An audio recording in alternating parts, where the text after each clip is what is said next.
to the Construction Big Breakfast, where we give you a hearty serving of insider tips and business strategies to help fuel your day so you can thrive in the construction industry. Now, here's your host. Hi, everyone. Thank you for tuning in. I'm your host, Sheldon West, and welcome to the Construction Big Breakfast.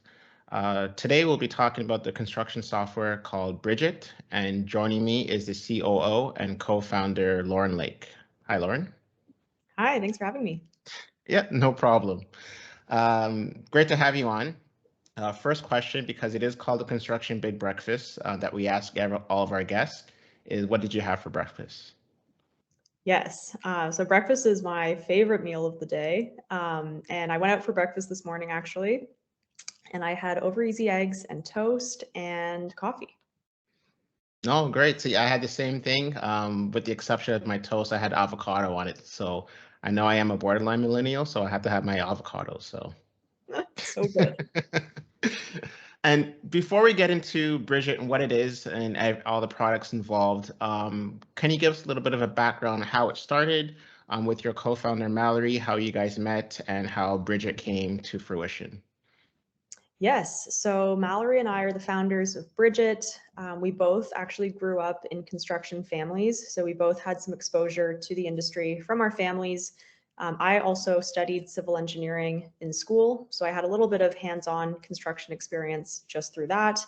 And then Mallory studied business, so she had more of the entrepreneurship and business side. We met through an entrepreneurship program and realized that we shared this construction background in our families. And because I'd spent some time working in the industry, realized that there really wasn't that much technology available in the industry. And this was back almost 10 years ago. So that was really when iPads and phones were becoming more prevalent on site. And that's when we decided we would start the company. We didn't really know what the product necessarily would be, but we just had this gut feeling that there was an opportunity to bring more technology to the industry. And we've had an interesting journey since then, but most recently we launched a product called Bridgit Bench, designed for general contractors to focus on workforce planning. So really replacing what most companies would do manually through spreadsheets or whiteboards, and understanding how to move their employees around and understand how to staff projects more effectively. So I guess essentially with Bridgit Bench, it's finding the right people for the right projects for the right time, correct? Exactly. So what we found was that general contractors were typically doing this manually through Excel spreadsheets, sometimes even big whiteboards up on the wall. And they were looking at all the different employees, what skill sets they had, where did they live, what was their expertise, what types of projects did they want to work on, taking all these different factors and then trying to match that up to which projects needed which people, who had the right certifications, and trying to optimize the staff across the many different projects. And so doing this manually was very difficult because you didn't actually get that higher level view of how effective you were being in terms of that planning. And so it was a very kind of moment in time that you could see, but it was hard to actually plan into the future and hard to bring all of those different teams together, because typically you have your operations team, your business development team, marketing and HR, everyone's working together to try and understand, how many bids do we have? What are we expecting to, see in those project pursuits? And then how is that impacting how we're hiring and, what projects are coming up? So our product really brings all those teams together, but it's primarily the ops team that would be using the system. Now, from when you first started rolling out the software to now, have you been met with challenges or hesitation from the industry? I know you mentioned earlier when it first started, there was not much technology involved in construction as it is now today. And how did you overcome those challenges if you met with some resistance with clients? Yeah, so there definitely can be some resistance, especially because we're, replacing an Excel spreadsheet for the most part. And often those Excel spreadsheets, were built with lots of love and care and have been used for many, many years. And so it's, a big change, and there's a lot of change management. There's lots of people involved to kind of change that process over. But what we found is that our system is very, very easy to use. We focus on building our product to be, it's very modern software. It's very user-friendly. So I think that makes it much more approachable for people to use. It's not like you have to go through tons and tons of training or anything to use it. And we really help with the onboarding process. So our team would actually take that Excel spreadsheet, import it into our system so that a company can just kind of pick right back up where they were, and they're not tasked with doing a whole bunch of heavy lifting to get it going. So we find within the first 30 days of a company using our product, they can move away from the Excel spreadsheet and they can just continue on with all of their planning in Bridgit Bench. Oh, perfect. And with Bridgit Bench being an enterprise product, currently in Canada and the US, is there any plans to expand, looking elsewhere, UK market? Yes, we do have some international customers as well. So really, our product can work for any general contractor, really of any size. Our focus is definitely on the larger scale GCs because we find that they feel the pain of workforce planning the most, just because they have hundreds or thousands of employees that they're trying to move around constantly. But we see a lot of smaller GCs using our product as well. And yes, it is an enterprise product. And we charge based on the number of profiles that a company would be tracking. So it really just scales with the headcount. So if you are a smaller GC with 50 people, then you would obviously be paying, for those 50 profiles and a lesser amount than if you were, a big company with thousands and thousands of employees, you'd be paying, based on that headcount. So yes, we are mostly focused on Canada and the US, but we do have some international customers as well. No, I think it's a great tool, especially now with the shortages in the workforce. Now you have a tool where you can utilize your sales team and maximize their abilities to make sure that they're in the right position, the right fit for the company and the project. So no, I think the Bridgit tool is great for that. Yeah, it really helps people to be less reactive, because what we heard from customers is that when they were using their Excel spreadsheets, it really only showed what today's workforce looked like. It was hard to actually take in all the different levers and look into the future. So one of the things that our customers use a lot in Bridgit Bench is they're able to do scenario planning and really look 6 months out, 12 months out to say, okay, right now we're at a good place where we have enough people to fill the jobs that we have active.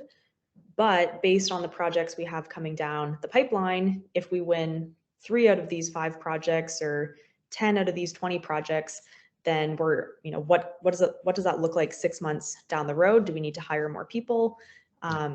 Or on the flip side, do we actually need to bid more work?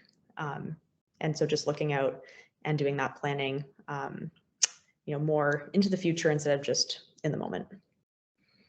And now with all the research you've done prior to getting the software up and running, incubators and accelerators at Community Tech play a vital role in the development of with tech companies and startups. Can you talk a little bit about how that helped drive and the success with Bridgit earlier in the early days? Yes, so we're based in Waterloo, Canada, which is a big tech hub here. And so that was really helpful and continues to be very helpful for us. We're part of lots of different tech programs locally. And early days at Bridgit, we were involved in all sorts of incubators and accelerator programs. And I think we got different things out of each of those.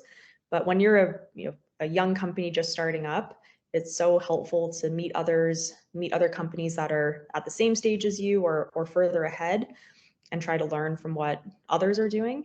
So we found that those different programs through Communitech and others were very helpful in that way, and also just connecting us with more mentors and people that could take on more of an advisory role.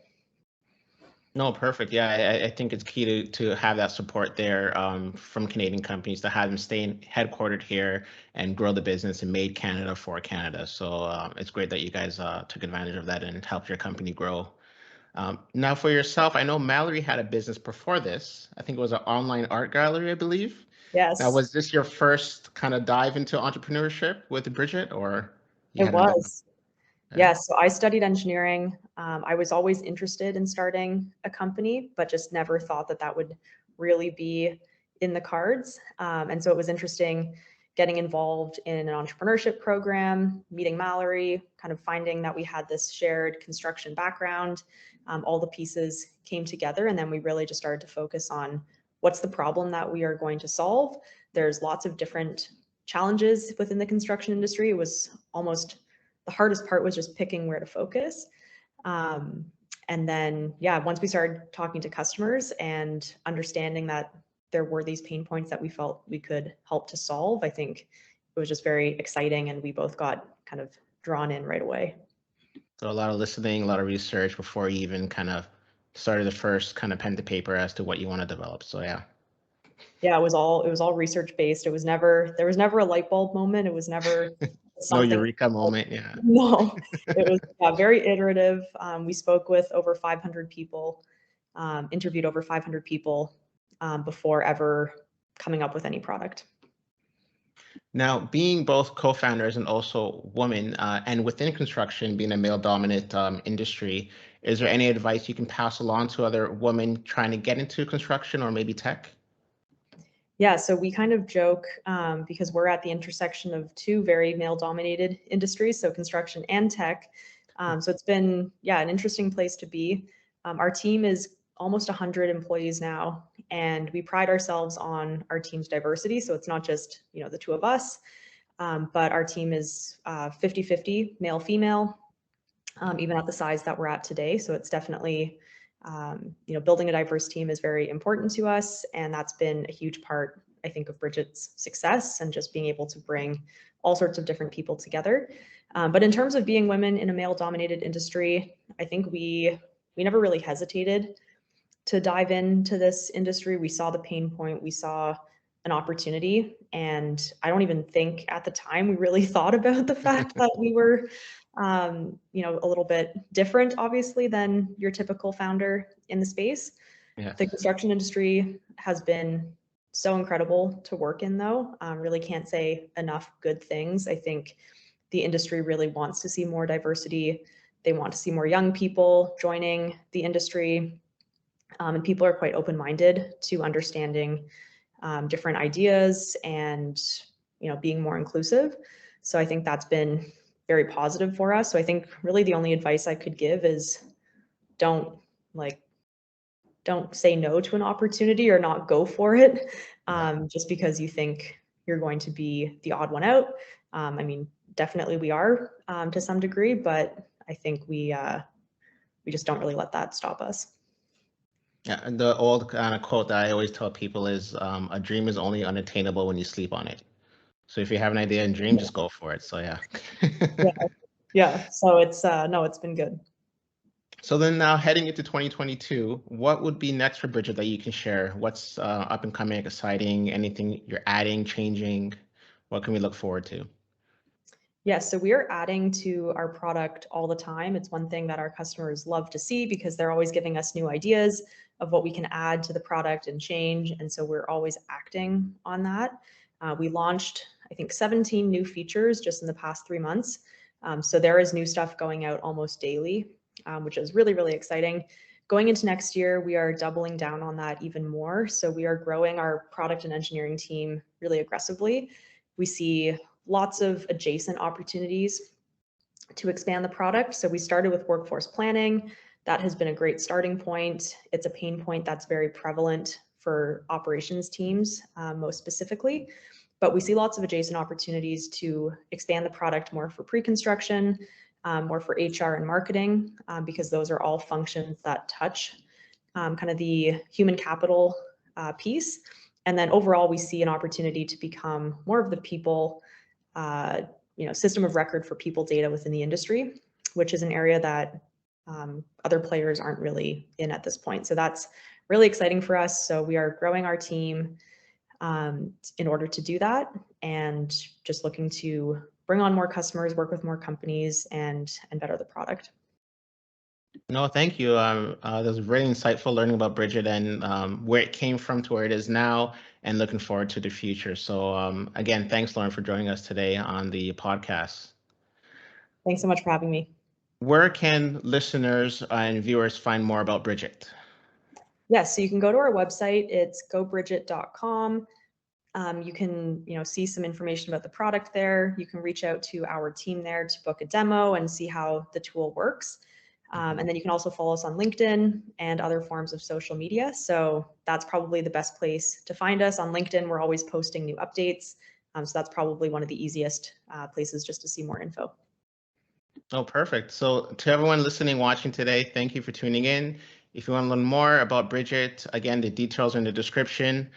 Please like, share, follow, and view other podcasts on the Construction Big Breakfast on YouTube. Again, see you next time. Thank you, Lauren. Thank you. Want to learn more about how Invennt can help your business maximize its bottom line? Head on over to www.invennt.com and get in touch with our team today. Thanks for joining us this week on the Construction Big Breakfast. Make sure to visit our website, www.invennt.com, where you can subscribe to the Construction Big Breakfast on all platforms so you'll never miss a show. While you're at it, if you found value in the show, we'd appreciate a positive rating. Or if you'd simply share it with a friend, that would help us out too. Be sure to tune in for our next episode.